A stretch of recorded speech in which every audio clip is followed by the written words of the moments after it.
In the early hours of 15 January 1966, a group of young army officers, mostly from the Igbo ethnic group, led what is now known as the first military coup in Nigeria.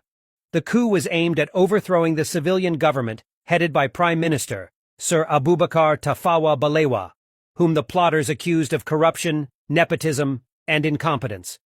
The coup resulted in the deaths of several high-ranking politicians and military officers, including Prime Minister Balewa, Premier of the Northern Region, Sir Ahmadu Bello, Premier of the Western Region, Chief Samuel Akintola, Finance Minister Festus Okoti Igbo, and Brigadier Samuel Adesujo Ademulegun, who was killed in bed with his wife by Major Timothy Onwatuegwu. The coup leaders, under the leadership of Major Chukwuma Kaduna Nzeogwu, announced the establishment of a military government to purge Nigeria of corruption and to restore dignity to the Nigerian people. The coup plotters attacked the cities of Kaduna, Ibadan, and Lagos, while also blockading the Niger and Benue River within a 2-day span of time before they were subdued.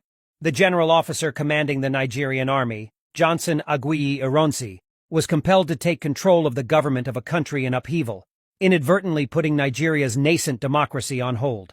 Aguiyi Ironsi's ascendancy to power was, however, deemed a conspiracy by the coup plotters, who were mainly Igbo officers, to pave the way for him to be head of state of Nigeria.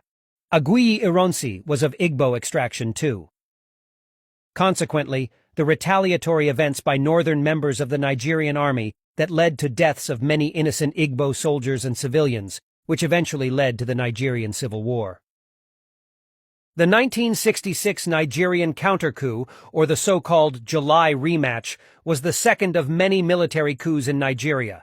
It was masterminded by Lieutenant Colonel Murtala Muhammad and many northern military officers, including Major Theophilus Danjuma, Captain Joseph Garba, Captain Ibrahim Taiwo, Lieutenant Muhammadu Buhari, Lieutenant Ibrahim Babangida, Lieutenant Ibrahim Bako, Lieutenant Maman Vatsa, Lieutenant Buka Suka Dimka, Second Lieutenant Sani Abacha, Second Lieutenant Muhammadu Gado Nasco, and Corporal John Shagaya.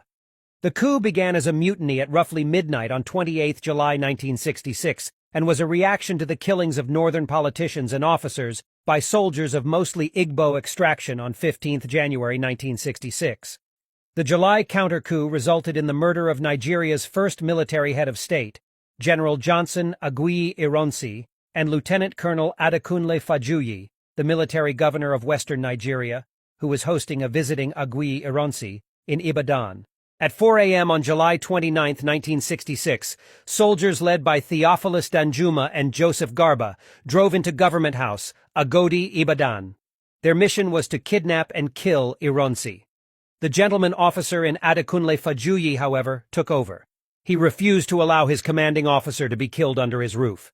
He felt it would give rise to Yoruba, Igbo suspicion and everlasting hatred, woven into a conspiratory theory.